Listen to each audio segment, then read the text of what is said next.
بادشاہ بیگم کے next episode میں آپ دیکھیں گے کہ یہ ڈرامہ تو بہت ہی زیادہ خطرناک موڑ پر چل پڑا ہے، کیونکہ ایک طرف تو بختیار کی زندگی خطرے میں ہے اور ساتھ ساتھ اس کو جہاں زیب کی طرف سے بھی دھمکیاں مل رہی ہیں کہ وہ بادشاہ بیگم کو بھول جائے ورنہ وہ اس کی جان لے لے گا، لیکن بختیار تو کسی بات کو ماننے کے لیے تیار ہی نہیں۔ نیکسٹ ایپیسوڈ میں آپ دیکھیں گے کہ اس کے بارے میں بھی شامیر بہت بڑا فیصلہ کرنے والا ہے، کیونکہ وہ تو اپنی بہن کی شادی سے کرنا چاہتا ہے، لیکن پھر حالات کی اس نئے موڑ کی وجہ سے اس پر پریشانی لاحق ہے کہ آیا وہ کیا کرے۔ اگر اس وقت سانپ اس کو نہ ڈس لیتا تو تب بادشاہ بیگم کی شادی وہ بختیار کے ساتھ کرنے کا بھرپور اعلان کرنے کا فیصلہ کر چکا تھا،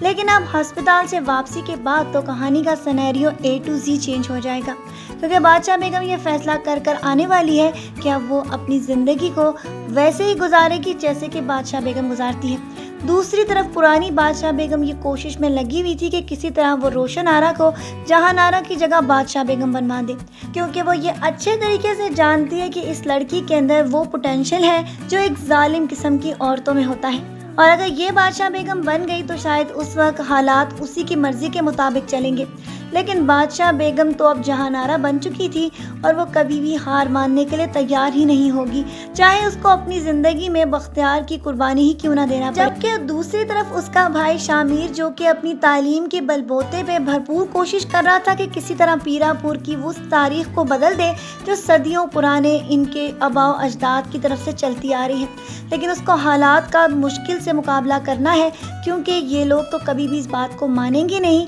اور وہ شامیر کے خلاف شاہ زیب کو بھی کھڑا کر سکتے ہیں، کیونکہ وہ کبھی بھی اس بات کو اجازت نہیں دیں گے کہ ان کی بادشاہ بیگم جو کہ کبھی کسی نامحرم کے سامنے بھی نہیں آتی تھی وہ کیسے کسی کے ساتھ شادی کر سکتی ہے۔ جبکہ نیکسٹ ایپیسوڈ میں آپ دیکھیں گے کہ شاہ زیب بھی اپنی شادی کے لیے زبردستی سے ایک لڑکی کے ساتھ تیاری کرنے والا ہے، کیونکہ وہ بھی یہ جانتا ہے کہ اب اسی کے پاس یہ سارا اختیار ہوگا کہ وہ اپنی بیٹی کو بادشاہ بیگم بنائے۔ جانے ان کا اتنا زیادہ گدی کا لالچ ان لوگوں کو کس طرح کی قربانیاں دینے پر مجبور کرتا ہے۔ یہ ڈرامہ تو انتہائی خطرناک قسم کے موڑ پر چل پڑا ہے جس کو روکنا مشکل ہی نہیں بلکہ بہت ہی زیادہ ناممکن نظر آ رہا ہے۔ تو چلے آج کے پرومو ریویو ویڈیو کو اسی کے ساتھ ختم کرتے ہیں، پھر ملیں گے نیکسٹ ایپیسوڈز کے پرومو ریویوز میں۔ اپنا ڈھیر سارا خیال رکھیے گا، میری ساری دعائیں ہمیشہ آپ کے ساتھ ہی ہوں گی۔ اللہ حافظ۔